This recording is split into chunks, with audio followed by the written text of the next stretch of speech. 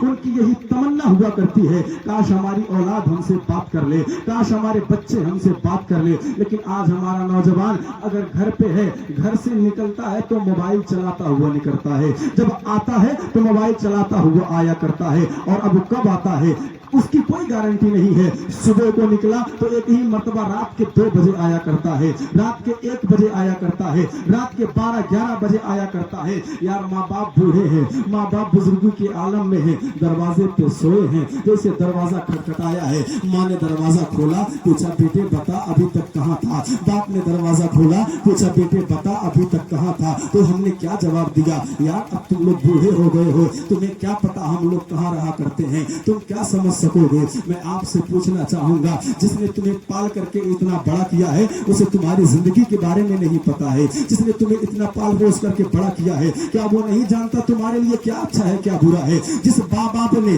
تمہیں پال کر کے جوانی کی دہلیز پر پہنچایا ہے، کیا ان ماں باپ کو یہ پتا نہیں ہے کہ تمہارے لیے کیا اچھائی ہے کیا برائی ہے؟ نہیں پیارے، آج ہمارے آ کر کے ہم نے کہہ دیا کہ جب ہوا کرتا ہے، جب ہم آیا کرتے ہیں تو ہمیں تم لوگ بولا کرتے ہو، ہمیں ایسا کہا کرتے ہو. لیکن ایسا ہمیں نہیں کہنا چاہیے. اس بات کا احساس ہمیں تب ہوگا جب ہم دروازے پہ تو آئیں گے صحیح، دروازہ کھٹکھٹائیں گے بھی، لیکن دروازہ کھولنے والا کوئی نہیں ہوگا. اس دن ہمیں احساس ہوگا کہ جب ہم دروازے پہ آیا کرتے تھے، دروازہ کھولا کرتے تھے تو دروازے کے اندر سے ایک آواز آیا کرتی تھی، میرے بیٹے بتا تو صحیح ابھی تک تو کہاں تھا. باپ کی کبھی آواز آتی تھی، کبھی ماں کی آواز آیا کرتی تھی. اب جب کھول کر کے دروازہ تم اندر جاؤ گے تو چارپائی تو وہاں ہوگی، بستر تو وہاں ہوگا، لیکن اس چارپائی پہ سونے والی ماں نظر نہیں آئے گی، اس بستر پر سونے والا باپ نظر نہیں آئے گا. تب تمہیں احساس ہوگا کہ کاش آج میری ماں ہوتی تو وہ مجھے کہتی کہ بیٹے اتنے دیر میں کیوں آیا ہے. آج اگر میرا باپ ہوتا تو وہ مجھے ڈانٹتا. آج اسی کا ڈانٹنا ہمیں برا لگتا ہے، اسی ماں کا سمجھانا ہمیں برا لگتا ہے. لیکن اے میرے پیارے یاد رکھنا، یہ ماں بڑی عظیم ذات کا نام ہے، یہ ماں بڑی عظیم شخصیت کا نام ہے. اس ماں کو اللہ نے بہت بڑا مرتبہ عطا فرمایا ہے،